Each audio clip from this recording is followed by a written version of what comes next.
Com alegria, vamos continuar a leitura do livro Liceu da Mediunidade, Carlos Bacelli, Paulino Garcia. Perigo iminente. Mas assisti, observando que, de fato, estranhamente a nuvem escura se metamorfoseava na figura de um dragão. A semelhança de monstro réptil que, abocanhando a própria cauda, circundava o planeta. Os espíritos superiores não intervêm?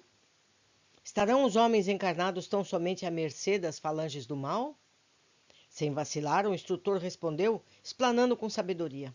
Paulino, a exemplo do Cristo, que um dia se corporificou entre nós outros, que somos espíritos ainda recalcitrantes nas entidades que se interessam pelo destino do orbe terrestre e, consequentemente, pela evolução da humanidade. Tudo tem feito e tudo haverão de fazer para que as trevas não colimem os seus objetivos. Daí a importância de nos colocarmos juntos aos seres humanos na condição de medianeiros da luz. Além de, ininterruptamente, se materializarem no planeta, quase sempre operando no anonimato, enviando esforços no sentido de despertar as consciências, os espíritos que se redimiram patrocinam a reencarnação daqueles que já compreenderam a necessidade de servir com o esquecimento de si mesmos. Em todas as classes sociais, no seio dos mais diferentes povos, encontraremos os que, de uma forma ou de outra, procuram chamar o ser humano à responsabilidade de viver. Uns escrevem, outros ensinam através da palavra, mas todos sabem que somente pelo exemplo ganharão almas para o reino dos céus. Não importa a crença a que se vinculem, pois o espírito de solidariedade é que os norteia e o seu amor à verdade transcende o dogmatismo das convicções que o fanatismo se inspira. Faço eu novamente um comentário. Jesus não criou nenhuma religião. Religião é criação do ser humano. A religião, sempre em todos os tempos, serviu como forma de controle da sociedade. Jesus disse: ama a Deus sobre todas as coisas e ao próximo como a ti mesmo. Essa é toda a lei.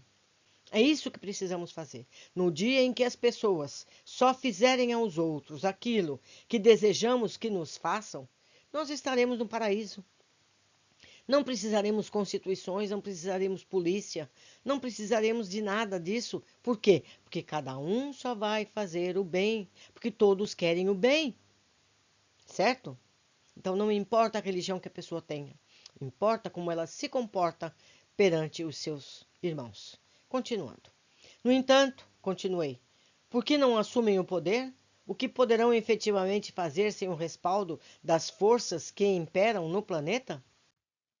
Nada muda com violência. O bem jamais prevalecerá sobre o mal se utilizarem as mesmas armas. Alguns, sem dúvida, têm logrado ocupar posições políticas estratégicas, mas logo tombam, vítimas de atentados, além, o óbvio, que se exporem ao risco de se corromperem, de se contemporaneizarem com o sistema. Veja o caso de Mahatma Gandhi, que se libertou a Índia de pesado jugo opressor, não conseguiu pacificar hindus e muçulmanos.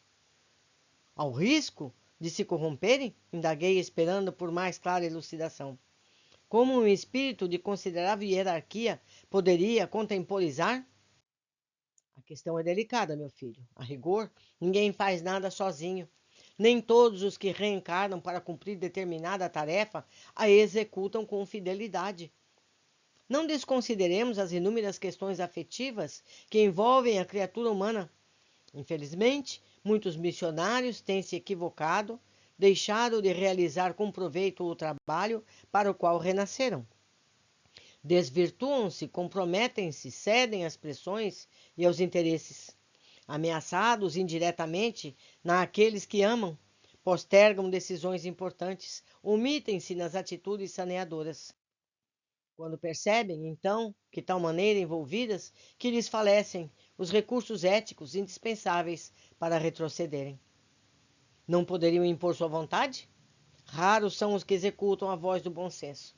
A massa humana está habituada a ser comandada por aqueles que a escravizam. Os que se interessam pelo bem coletivo, estranhamente, são considerados frágeis pela própria coletividade. Os mansos e os pacíficos não formam o perfil dos líderes que a humanidade deseja para si. Se o Cristo tivesse pegado em armas, concitado o povo à rebelião, ele não teria encontrado a morte na cruz. Olha só, meus amigos, vamos pensar nisso. E Jesus tinha o poder para isso. Ele acalmava o mar, não é verdade? Ele pôde formar e desformar seu corpo, não é verdade? Ele poderia ter evitado tudo o que aconteceu, mas tudo aconteceu exatamente como ele queria que acontecesse, para que a imagem dele continuasse permanente até os dias de hoje. Continuando. O povo judeu ansiava por uma liderança austera que o conduzisse a um confronto belicoso com os dominadores. Se ele fosse duro com os doutores da lei, não, evidentemente, os recriminando, mas chamando-os aos brios pela passividade diante de Roma, o Sinédrio haveria de apoiá-lo e a história teria sido outra. Os espíritos superiores sabem que ninguém se transforma numa operação de fora para dentro. Toda imposição é temporária. O mundo não se modificará à custa de decretos. Não adianta tentar constituir na areia. O tempo lança por terra toda e qualquer edificação que não assegurou a estrutura. Somente o amor é eterno. O mal que se pretende combater com o mal vira círculo vicioso. E essa nuvem escura se apossar do indefinitivo da terra? Tornei a interrogar. A humanidade, meu caro, argumentou o mentor, do ponto de vista moral, está sendo submetida a um processo de decantação. Ou seja, em meio ao joio é que a lavoura do trigo se destaca. Quando a crise se acentua, é que conseguimos detectar os seus agentes e precisar das causas antes do aparecimento da dor. Dificilmente o médico efetua um diagnóstico de precisão. Não temos motivo algum para receio. A morte não existe, a evolução não entra em retrocesso. O arado que rasga a gleba simplesmente a prepara para a mais farta colheita. Se a vida humana amanhã ou depois se tornar inviável na Terra, seremos transferidos para outra esfera, daremos sequência ao drama evolutivo que protagonizamos. Quando se ateia fogo a uma casa de marimbondos, os que sobrevivem às labaredas o reconstroem adiante ou tentam reaproveitá-la. Mesmo não querendo, a verdade é que o espírito aprende a cada dia, porque somos imortais. Não vamos menosprezar a existência física, mas o que sucede ao corpo não nos deve preocupar tanto quanto o que pode suceder ao espírito. Adiar a nossa renovação significa prolongar o sofrimento. Toda e qualquer resistência ao bem é inútil. O importante na chamada morte é que ela nos obriga a sair do lugar e a conviver com outra realidade. Pois se o ser humano não morresse, com certeza haveria de se eternizar na estreiteza das suas concepções da vida. Havíamos conversado o suficiente e as palavras do Dr. Odilon acalmavam as minhas aquietações. Igualmente atento às palavras do orientador, Eupídio, que tudo escutava de cabeça baixa, disfarçou algumas lágrimas que lhe rolavam pelo rosto. Que é isso, meu filho? Anime-se, concitou o Dr. Odilon, pousando-lhe a destra sobre o ombro.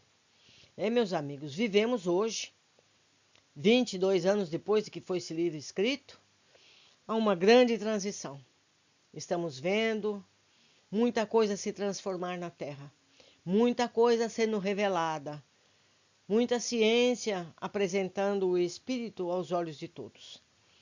Vamos colaborar, pensando melhor, agindo melhor, equilibrando a nossa mente para que possamos melhorar o padrão vibratório de todo o planeta. Até breve!